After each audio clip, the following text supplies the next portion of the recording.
بسم الله الرحمن الرحيم الحمد لله رب العالمين وأصلي وأسلم على نبينا محمد وعلى أهله وصحبه أجمعين. أما بعد، تفسير سعد بن عبد الرحمن بن ناصر سعدي رحمه الله. تفسير سورة الغافر. هو الذي يريكم آياته ينزل لكم من السماء رزقا وما يذكر إلا من ينيب فعوذه الله مخلصا له الدين ولو كره الكافرون. رفيع درجات ذو العرش يلقي الروح من أمره على ما يشاء من عباده لينذر يوم التلاق يوم هم بارزون لا يخفى على الله منهم شيء لمن الملك اليوم إلا الواحد القهار. اليوم تجزى كل نفس بما كسبت لا ظلم اليوم إن الله سريع الحساب. It is he who shows you his signs and sends down provision for you from heaven, but none pay heed except those who turn to Allah.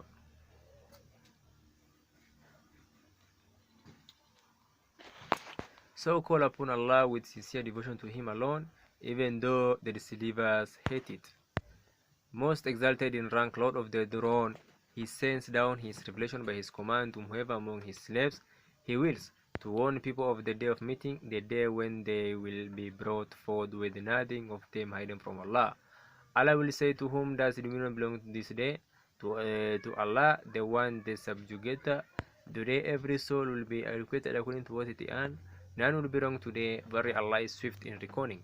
Here Allah subhanahu wa ta'ala mentions His greatest blessing to His slaves, which is showing them truth as distinct from falsehood by means of what He shows His slaves of His signs in their own selves, in the universe and in the Quran, which are indicative of every sublime aim, and which show guidance as distinct from misguidance, so that the one who ponders the sign and reflect upon them will have no doubt about the truth. This is one of the greatest blessings that He bestows upon His slaves, for He has not left the truth ambiguous and has not left what is correct and clear. Rather, He has presented various kinds of evidence and proof and has explained His signs, and so that those who choose to perish by choosing disbelief might do so after seeing clear evidence, and those who choose to live by choosing faith might do so after seeing clear evidence. The more important and significant the issue, the more evidence is available, and the easier it is to understand. Look at the issue of divine oneness, because it's one of the most important issues. In fact, it is most important. The evidence for it, both rational and textual, is abundant and varied. Allah set for the example to make it clear and present many arguments for it. Hence He mentions it here and highlights some of the evidence for it. Then He says, so call upon Allah with sincere devotion to Him alone. Having said that He will show His slaves His signs, He now draws attention to a significant sign and sends down provision for you from heaven. That is rain, by means of which you earn your provision, and you and your animals live. This indicates that all blessings come from Allah. From Him come the blessings of religion, which are spiritual blessings. Different religions' teachings are the proof of them, and what follows that of acting upon them. All worldly blessings also come from Him, such as the blessing that results from rain, which gives life to the land and people. This offers a definite evidence that He alone deserves to be worshipped, and that devotion should be focused on Him alone, just as He alone is the bestower of blessings. But none pay heed to the signs when they are reminded of them, except those who return to Allah by loving Him, fearing Him, obeying Him, and beseeching Him. Such is the person who benefits from the signs, for whom the signs are a source of mercy and increasing insight thereby. As these signs serve as a reminder, and a reminder leads to sincere devotion to Allah, He says here, so call upon Allah with sincere devotion to Him alone. This refers to worshipping Him and asking of Him. Sincere devotion means purifying one's intention and making one's action solely for the sake of Allah subhanahu wa ta'ala in all acts of worship, both obligatory and recommended, and all matters having to do with the rights of Allah and the rights of His slaves. In other words, He be sincere to Allah subhanahu wa ta'ala alone in every act of worship and every deed by which you seek to draw close to Him. Even though the disbelievers hate it, do not pay any attention to them, and do not let that deter you from adhering to your religion. Do not fear the reproach of any reproacher when you strive for the sake of Allah, for the disbelievers have the utmost hateful devotion to Allah alone, as Allah subhanahu wa ta'ala tells elsewhere, when Allah alone is mentioned, the hearts of those who do not believe in the hereafter shrink with aversion, but when the gods other than Him are mentioned, they rejoice. Then Allah points out some of His sublime and perfect attributes that compel one to devote worship solely to Him. Most exalted in rank, Lord of the throne, that is the most high, most exalted, who rose above the throne, which exclusively His rank is so exalted that He is completely existing above His creation. His esteem is so high, His attributes are so sublime, and His essence is so exalted that no one can draw near to Him except through pure deeds that are based on sincerity, which raise a person in status and bring him nearer to Allah and put him above others. Then Allah mentions the blessings that He bestowed by sending His messages and revelation. He sends down His revelation that is to the heart and soul, as the soul is to the body. As the body without the soul has no life and cannot survive, so hearts and souls without revelation cannot be sound or prosper. Allah sends down His revelation by His command, in which there is benefit for people, and it is in their best interest to whoever among His slaves He wills, namely the messengers whom Allah favored and chose to receive His revelation and give the call to His slaves. The benefit in sending the messengers is to enable people to attain experience in their religious and worldly affairs, and in the hereafter to protect them from misery and doom in their religious and worldly affairs, and in the hereafter. Hence Allah subhanahu wa ta'ala says, to one that is so that those to whom the revelation is given can warn people of the day of meeting, that is so that they can alert people to that and urge them to prepare for it by means of that which could save them from punishment. It is called the day of meeting because on that day the creator and created beings will meet, and created beings will meet one another, and the doers of deeds will meet their deeds and requite thereof. The day when they will be brought forth, that is, they will emerge from the earth and be gathered together in one plane, in which you will see no depression or revelation, in which the caller can make them all hear and they can all be seen, with nothing of them hidden from Allah, nothing of themselves, nothing of their deeds, and nothing of their requital for those deeds. Allah will say, to whom does dominion belong this day? That is, who is in control of that great day, which will bring together first and the last, the inhabitants of the heavens and the heavens of the earth. The day on which no one will own anything or be in control of anything. All controlation between people will be severed, and there will be nothing left but deeds righteous or evil. Dominion belongs to Allah, the one, the subjugator, who is unique in His essence, His names, His attributes, and His deeds. He has no partner who shares in any of that in any way whatsoever. Subjugator of all creatures, to whom all creatures submit, humble themselves before Him, and are subjugated, especially on that day on which all faces will be humbled before the ever-living, the self-sustaining, and all-sustaining, on which no one will speak except by his slave. To every soul be acquitted according to what it earned, and in this world of good or evil, little or much. None will be wronged today by having anything added to his bad deeds or anything detracted from his good deeds. But Allah is swift in reckoning, that is, do not think of that day as slow in coming, for it is indeed coming, and everything that is coming is close at hand. He will also be swift in carrying out the reckoning of his slaves on the day of resurrection, because of His all-encompassing knowledge and perfect might.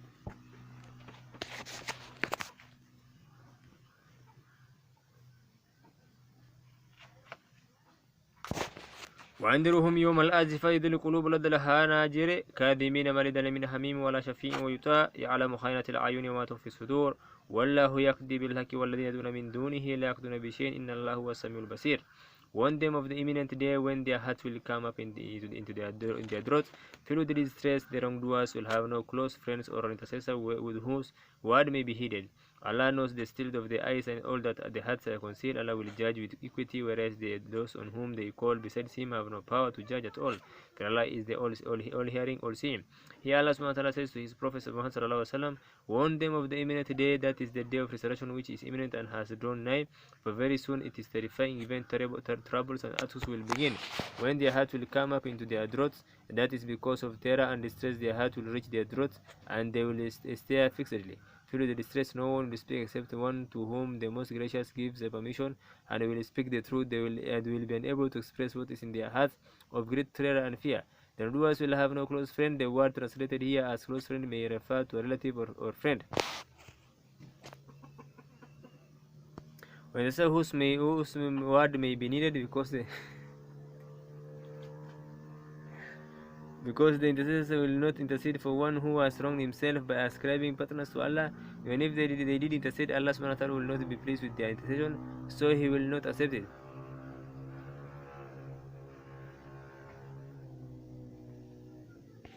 Allah knows the state of the eyes. This refers to the surreptitious glance which is not noticed by those sitting with a weak person when he steals a glance at something, and all that the hearts conceal and do not disclose to others.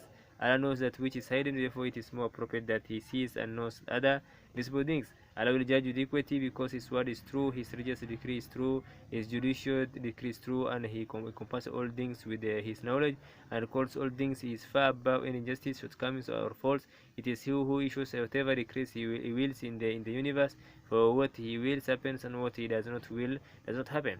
It is he who will judge between his slaves, both the believers and disbelievers, in this world, and will decide the matter between them by causing his close friends and loved ones to prevail.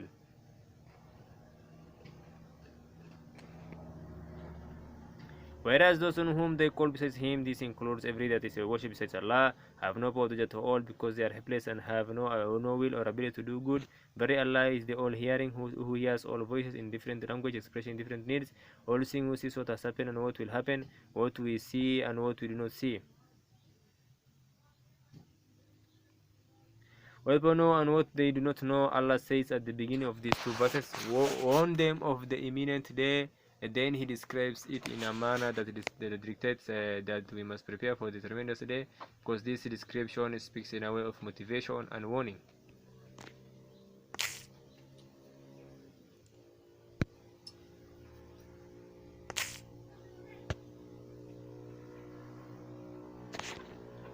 أولم يسيروا في الأرض فينظروا كيف كان عاقبة الذين كانوا من قبلهم كانوا هم أشد منهم قوة وآثروا في الأرض فأخذهم الله بذنوبهم وما كان لهم من الله من واق ذلك بأنهم كانت تأتيهم رسل بالبينات فكفروا فأخذهم الله إنه قوي شديد العقاب. Have they not traveled in the land and seen what was the fate of those who came before them? They were more powerful than them and made a mere expressive mark on the land. But Allah seized them because of their sins, and they had no defender against Allah. That was because their messengers came to them with clear signs, but they rejected them. So Allah seized them. Verily, He is mighty, severe in punishment. Have they not traveled in the land, that is, in their thoughts, and physically travel in order to look and learn and reflect on the marks left by earlier peoples, and seen what was the fate of those who came before them, of the believers, so they will find that it was the worst of fate, the fate of doom, destruction, disgrace, and shame. They were more powerful than them in terms of numbers and equipment, and they were bigger in physical status and made a more impressive mark on the land. In terms of building structures and planting, leaving an impressive mark is indicative of the strength of those who made such marks, and it is indicative of their power. But Allah sees them with His punishment because of their sins when they persisted and continued therein. Verily, He is mighty, severe in punishment. So their strength did not avail them in the slightest before the strength of Allah. Rather, one of the greatest nations in terms of strength was the people of Ad, who said, "Who is more powerful than us?" Allah sent against them a wind that sapped their strength and destroyed them utterly. Then Allah mentions an example of how the deceivers treated their messengers, namely the story of Pharaoh and his troops.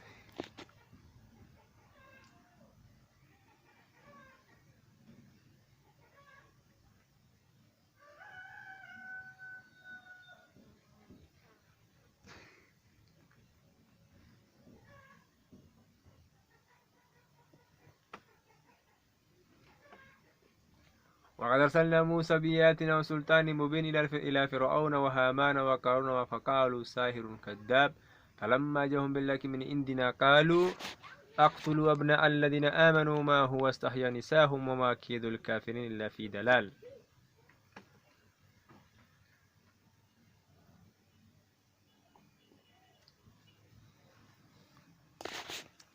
We sent Musa with a clear signs and compelling proofs to Pharaoh, Haman and Karun, but they said he is a magician and a liar.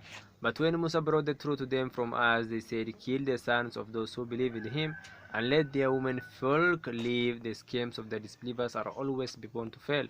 We sent to people of the ilk of these disbelievers Musa ibn Imran with our clear signs, that is our great signs that prove definitely and the fullness of the message with which he was sent, and the falseness of the path followed by those to whom he was sent, which was the path of Buddhism and what is connected to it, and compelling proofs, that is clear proof that compel one to submit, such as the snake, the staff, and other clear signs which Allah supported Musa, and the truth to which he called people. Those to whom he was sent were Pharaoh and Haman, his advisor, and Karun, who was one of the people of Musa, who behaved arrogantly towards his fellow Israelites because of wealth that he possessed. All of them responded in the worst manner and said, "He is a magician and a liar." But when Musa brought the truth to them from us, and Allah supported him with dazzling miracles that will compel one to submit completely, they did not respond as they should have. At the same time, they were not merely to ignore him and turn away, or even to denounce his message and challenge. It is on the basis of what they heard of falsehood. Rather, their response was so bad that they said, "Kill the sons of those who believe with him, and let their womenfolk live." The schemes of the deceivers are always bound to fail, because they come up with this scheme and claim that if they kill the sons of the Israelis, they will not become strong and they will remain slaves, subject to their control. Their scheme was bound to fail, as they did not achieve what they aimed for. Rather, they got the opposite outcome, for Allah destroyed them and wiped them out completely. Note, think about this point, which is often repeated in this book of Allah. If the context is a specific story or a specific matter, Allah wants to give a ruling concerning that specific matter that is not specific to that matter. He mentions the ruling and connects it to the general reason for the ruling, so as to make it more general in application, which includes the story mentioned in that context too, so as to ward off any mistaken nation that the ruling is limited only to that specific instance. Hence, Allah does not say here their scheme was bound to fail. Rather, He says the schemes of the disbelievers are always bound to fail. وقال فرعون أتدروني أقتل موسى وليدعو ربه إني أخاف أن يبدل دينكم وأن أرى في الأرض فساد. وقال موسى إني أدت بربي وربكم من كل متكبر لا يؤمن بيوم الحساب. ورجل مؤمن من آل فنكتم إيمانه ورجل يقول ربي الله وقد جاءكم بالبينات من ربكم وإن يكن خادبا فعليه كذبه وإن يكن صادقا يصيبكم بعد الذي يعدكم إن الله يهدي من هو مسرف كذاب. يحكم لكم الملك اليوم داهرين في الأرض فمن ينصرنا من بأس الله إن جاءنا. وقال فرعون ما أريكم إلا ما أرى وما أهديكم إلا سبيل الرشاد. Prophet said, let me kill Musa, let him call upon his Lord, for I fear that he will charge your religion or cause mischief to appear in the land. Musa said, I seek refuge with my Lord and your Lord from every arrogant person who does not believe in the day of the reckoning. A believing man from Pharaoh's family who had been concealing his faith said, he will do kill a man merely because he says, my Lord is Allah, even though he has come to you with clear signs from your Lord. If he is lying, he will suffer the consequence of his lie. But if he is telling the truth, some of that punishment of which he warns you will befall you. But Allah does not guide the lying transgressor. O my people, you have dominion today and are prevailing in the land. But who will save us from the punishment of Allah if it comes upon us? Pharaoh said, I'm only telling you what I think is right, and I'm only guiding you to the correct path. Pharaoh said arrogantly and insolently, I mean to deceive his foolish people. Let me kill Musa and let him call upon his Lord. That is, they claimed that why to know that he did not want to upset his people. He will have killed Musa, and that he was not preventing him from calling upon his Lord. Then Pharaoh said that his motive for killing Musa was sincerity towards his own people and his desire to remove evil from the land. Hence he said, for I fear that he will change your religion that you are following or cause mischief to appear in the land. This is very strange indeed, that the worst of people will give sincere advice to his people, not follow the best of people. This is a kind of reception that does not fool anyone but the type of people of whom Allah says that he made fools of his people and they obeyed him. They were indeed rebellious and wicked people. Musa said, when Pharaoh spoke those irresponsible words, to which his arrogance led him, and he felt proud of his power.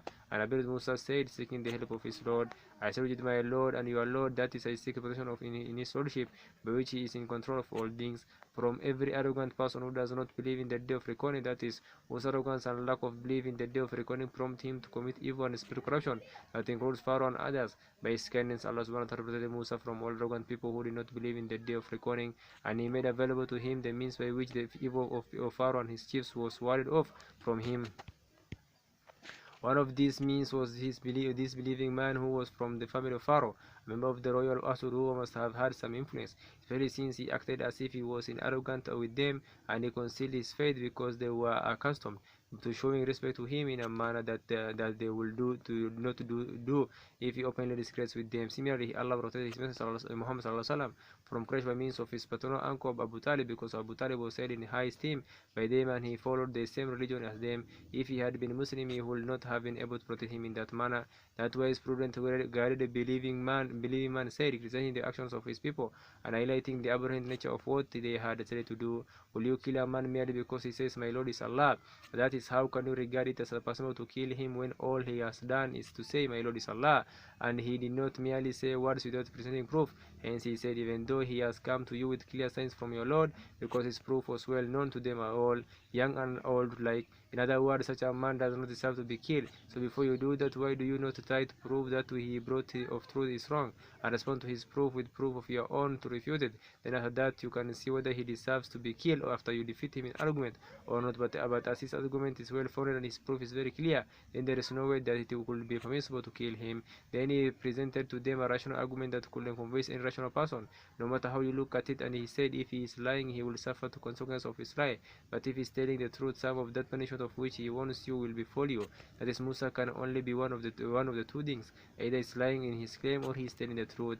If he is lying, then he is the only one who will suffer the consequence, and he is only harming himself, and he will not be harmed by his lie because you did not accept his call or believe it. But if he is telling the truth and has come to you with clear signs and has told you that if you do not respond, I will punish you in this world and in the hereafter, then some of that of which he warns you must inevitably befall you, which is punishment in this world. Because of his mature thinking and his acceptable attempt to protect Musa, this man came up with this response that will not cause any confusion to the people, and he presented the case of Musa as being one of the two things, stating that in the either case, killing him will be foolishness and arrogance on their part.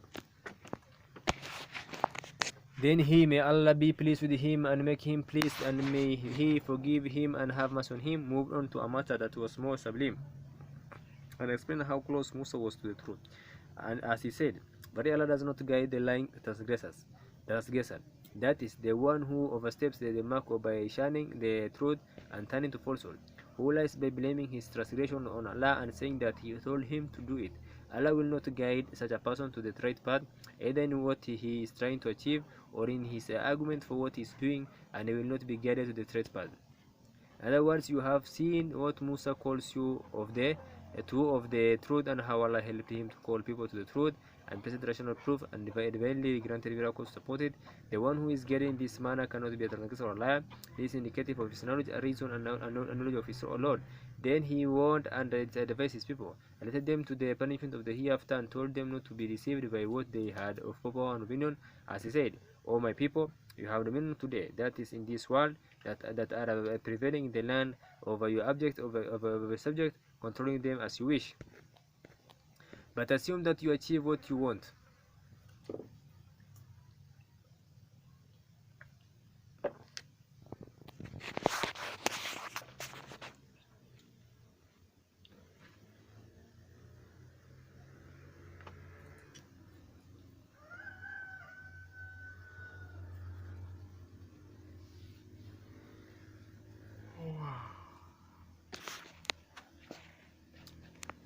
But assume that you achieve what you want, or killing Musa, which is not going to happen, will save us from the punishment of Allah if it comes upon us. This indicative of this man's matters in debating with these people, as he has described it as something that he had in common with them by saying, who will save us if it comes upon us.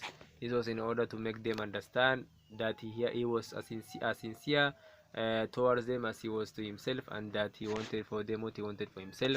Pharaoh said, objecting to that and trying to deceive his people lest they follow Musa, I'm only telling you what I think is right. I'm only guiding you toward the correct path. He spoke the truth when he said, I'm only telling you what I would think is right. But what was that he thought it was right?